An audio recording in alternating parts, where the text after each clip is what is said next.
Welcome to Market Street! Just outside of Ohio's capital city, Columbus, rests the village of New Albany, home to 12,000 residents and 9,000 employees.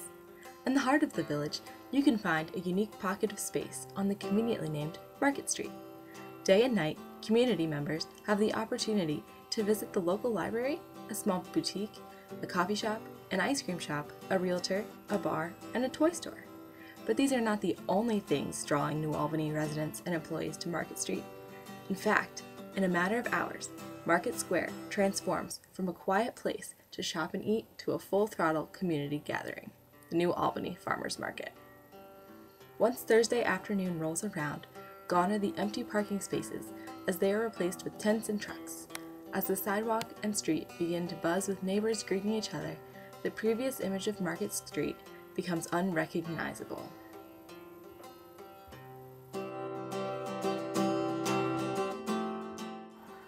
The launching of the New Albany Farmers Market in 2011 was part of a larger movement within the community called Healthy New Albany.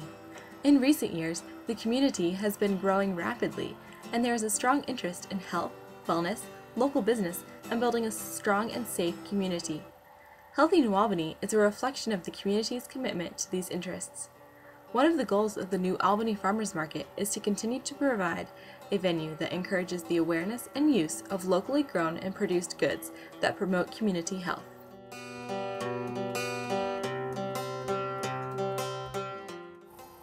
The community health promoted by the New Albany Farmers Market does not only promote physical well-being, but looks after the emotional and social well-being of farmers market customers. While the market offers a great variety of local, natural, and organic foods, it treats the souls of the customers by allowing them the opportunity to connect with each other and with the farmers. The presence of live musical performances, whether that be high school students or local artists, creates an atmosphere conducive to good spirits and good times.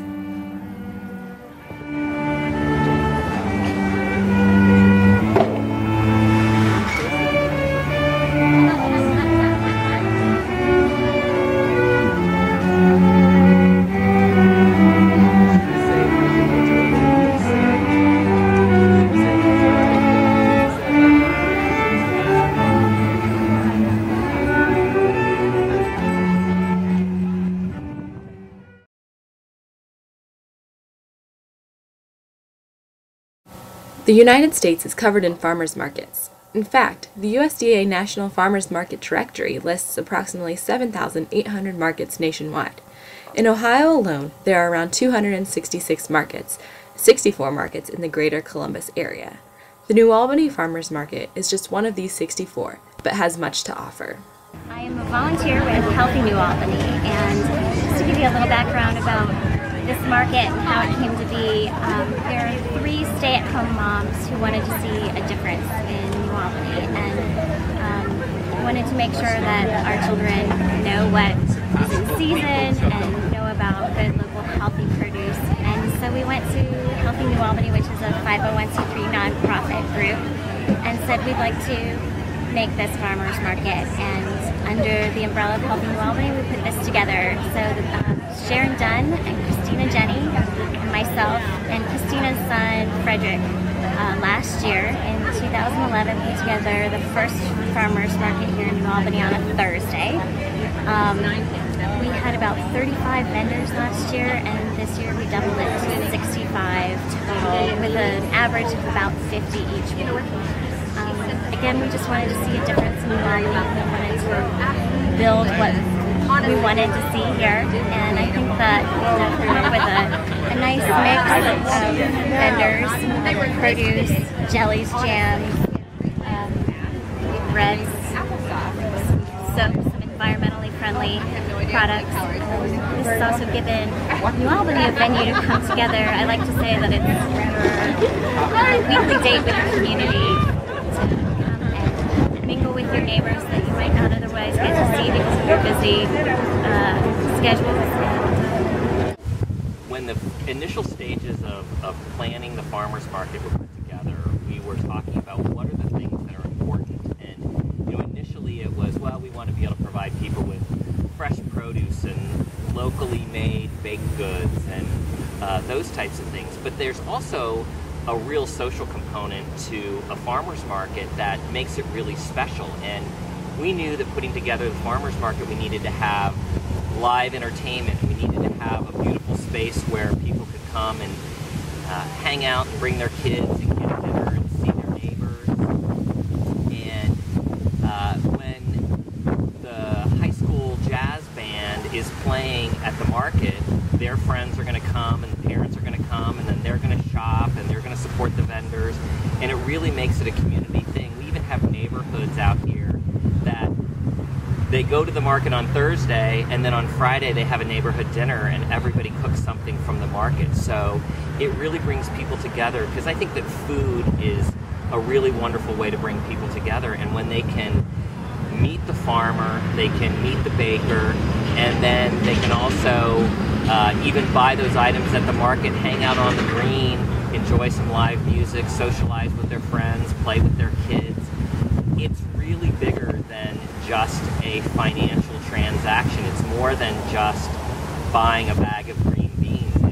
It's supporting a farmer, it's supporting a community that loves the social interaction and being a part of something that's bigger than just a shopping experience.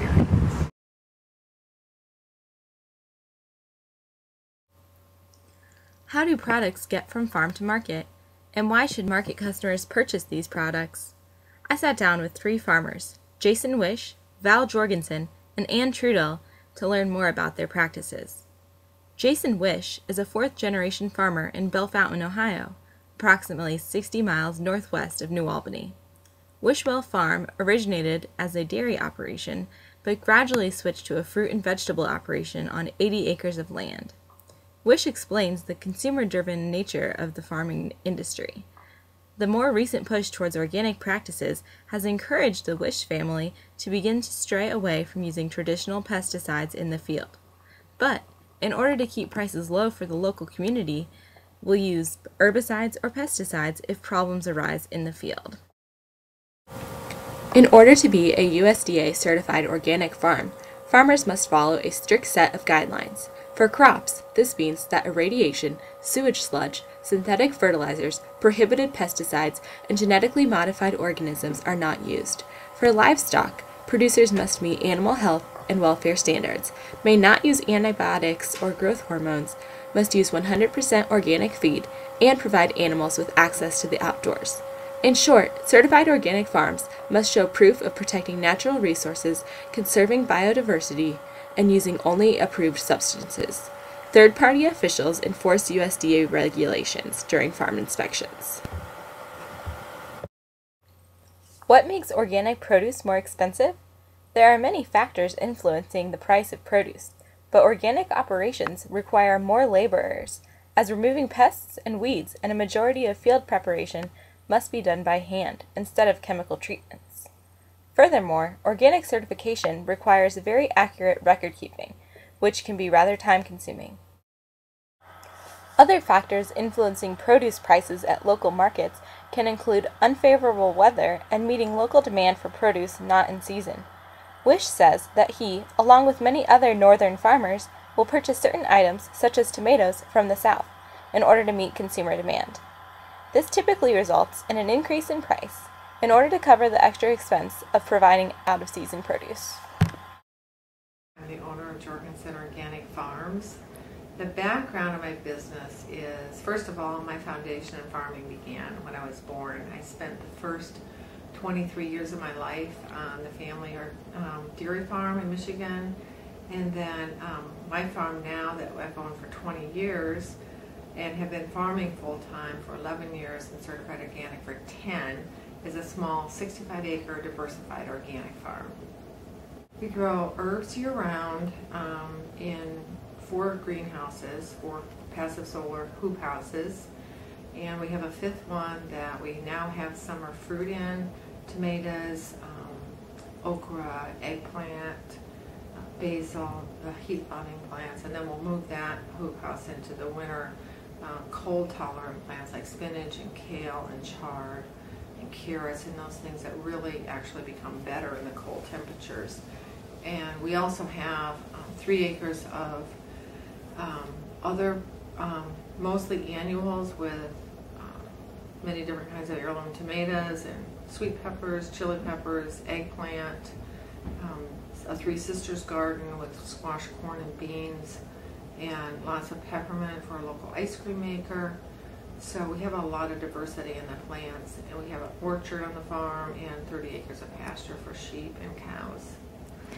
The decision to be organic just was a natural process. When I first started farming full-time back in 2001, my degree is in nursing, and after raising 4 sons and trying to be as health conscious in a way that was whole, clean food and mostly made from my own hands and our kitchen, I just felt like it made sense to me to be able to farm and grow food for other people that was free of pesticides. And at the time that I made the decision to be organic, I wasn't as much thinking about, or I don't remember consciously thinking about how organic farming relates to the balance and ecology of the land itself, and how much over the years how I've seen the health of the land come back, and its insects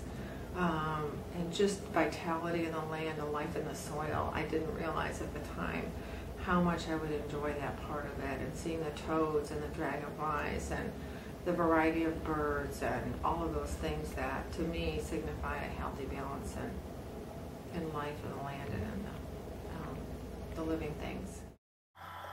Ann Trudel serendipitously started Ann's Raspberry Farm when her husband Daniel planted 1,500 raspberry plants in the field of their newly purchased home in Fredericktown, Ohio. These plants were unexpectedly productive in their first season, and Ann filled their freezer with berries and made several hundred jars of jam. What began as a hobby became a full-time job for the entire Trudel family. All of their produce is certified naturally grown.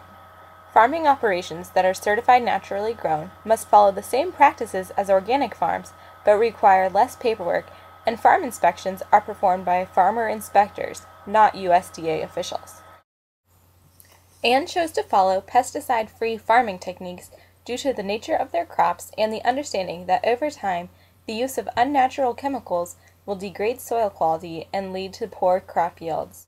Brussels sprouts and raspberries, Ann's primary crops, are difficult to rinse of all chemicals sprayed on them in the field, so an unwary consumer may ingest potentially harmful substances. A pest problem get out of hand really, really quick because last year we had spider mites, and we had to take out about one section from about maybe 10 feet. Now, this is such a great prolific variety that it ended up, we got berries out of it anyway. We feature My Essence certified organics, and it's something that's really close to my heart because so many of the products out there that contain chemicals and toxins and synthetic ingredients, and the companies don't tell you about it. You might find a product that's labeled as organic or safe or natural, but we really have to learn to read the labels. There are hormone disruptors, carcinogens, all kinds of things that cause health issues, and these products are all certified organic to food grade standards, so they're actually edible. So my goal is to kind of educate people about the market and provide some really exquisite, delicious products that they can feel confident putting on their bodies and their family's bodies. And I am one of the owners of Evan Bakery, gluten-free breads and baked goods. And we started our company last September, so we're not even a year old.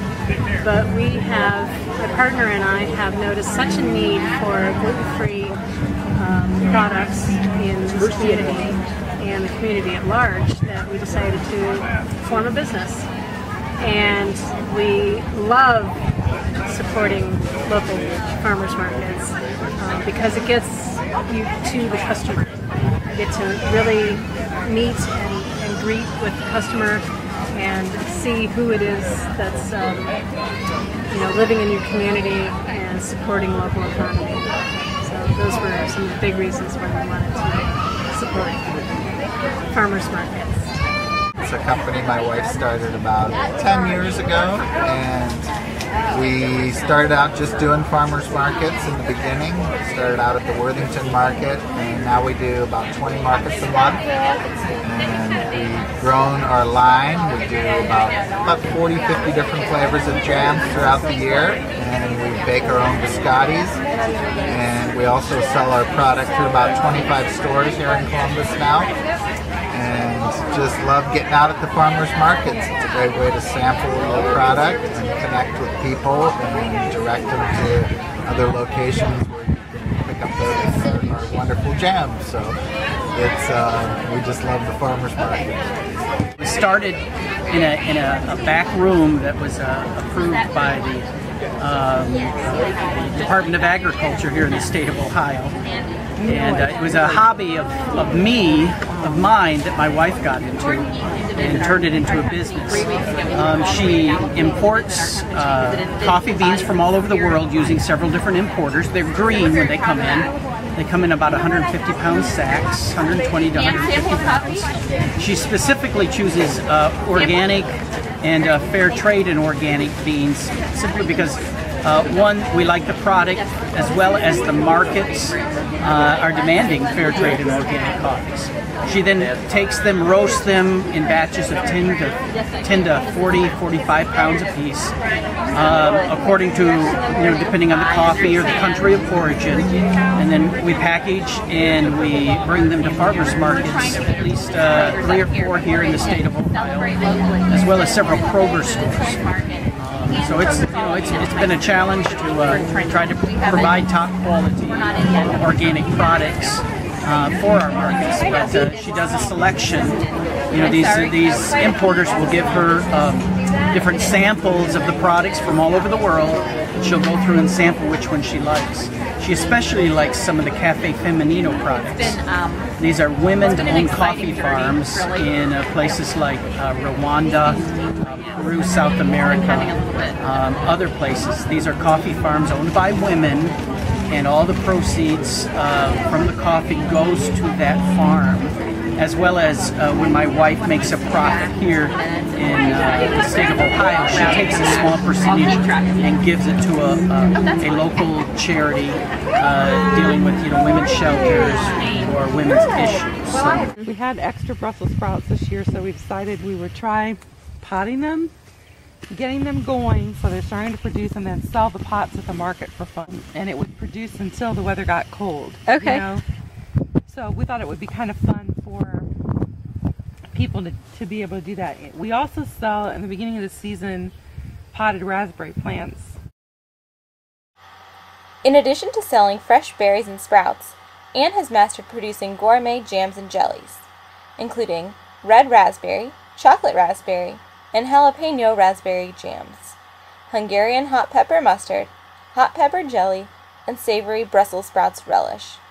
She has won 5 Good Food Awards for her savory Brussels sprouts relish, jalapeno raspberry jam, and red raspberry jam. The Good Food Awards is a national competition that honors people who create tasty, authentic, and responsibly made products. The first farmers market that I attended was here in New Albany, actually. With the first time they attempted to have a market here in New Albany, I'm going to say it was about 7 or 8 years ago.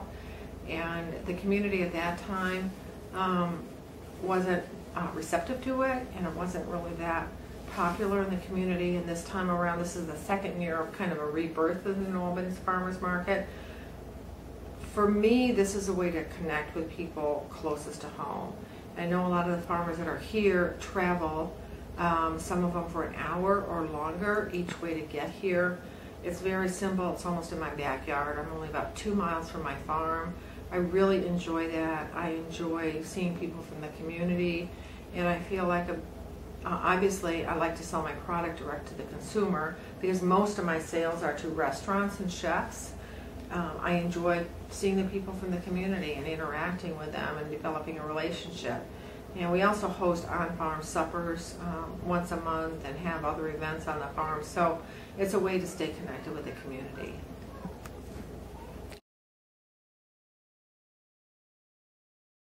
We come out to the farmer's market because it's fresh, it's just picked, and we come here for the peaches first of all, and then we walk around and see what else they have. But because we usually come because it's fresh and it's just picked. I have peaches, strawberries, and blackberries. We sampled ice cream, cookies. Oh, iced tea, oatmeal raisin cookies, chocolate cupcakes, peach salsa. Did you get the strawberries? Yeah. And basil bread. Because we like to eat, and you can't buy all this stuff at the grocery store. and it tastes better than the produce you get at the grocery store. It really does. It's fresh. Yeah. What? Right here in Ohio, so it's not as old. And we're patronizing Ohio and the farmers, and that's more important than anything. I come to the farmers market because I love the flowers, I love the fresh produce, the breads, everything seems to be homemade, lots of organic ingredients and all of that, and it's just a nice time to get out during the summer. You see lots of friends, lots of people. It's just a very hometown feel to it, and that's why I like it. How do you feel when you come out to the farmer's market and it's Thursday and there's a ton of people here? How does that make you feel? You know, I feel like I need to be pinched because you plan all winter long, and then to see the market come together and to see the community come out for it and the support from the community is really just something remarkable. And to see that there are connections being made between community members and producers and farmers, you know, that's ultimately what we wanted to see. And there are a lot of kids out here. It's pretty incredible. I think having the interaction with the customers that come to visit you is really an important thing, especially for somebody like me that's making this ice cream that has a lot of love in it. And it's interesting when you give somebody that first cup of ice cream and they just think they're buying ice cream, but then when they taste it and their eyes roll and they're just so satisfied and excited, that means a lot to me. And then when they come back and they bring their friends and their friends come and say, I had your ice cream at my friend's house for dinner the other night and I had to come get some, is very exciting. And I'm seeing too kind of the repeat customers, and you start to know who they are. And part of my business also, which is sort of unusual, is that I take orders for my pints of ice cream at the market and then I do home delivery. So I go to somebody's door, ring the doorbell, and hand them a bag of ice cream, and they're so excited. And even when they answer the door on a Saturday morning in their bathrobe, they're still so excited to get their fresh homemade ice cream that they can only get here in New Albany. And it's exciting to be a part of a market that wants to give a small business like me the chance to be able to test my product and test the market, and then really be a part of a community that embraces as much that's local and fresh and delicious as the area can provide. People are coming to your tent and tasting your products, and I think that's probably what makes you do it again, because people will go, or they'll start to walk away, they'll take a spoon, they'll start to walk away, and then they'll turn back and they'll look at you like, wow, and it just feels so good that you want to do it again. You want to go spend 12 hours, making jam, and so it feels good. It's almost like having a video game where you get that instant gratification at the end, People want it and they love it, and so you feel good about it. The New Albany Farmers Market is just one of many farmers markets movements in the United States that encourages the community to eat local and support local agriculture. By increasing access to responsibly made products, the market continues to encourage health and wellness, as well as help promote community relationships.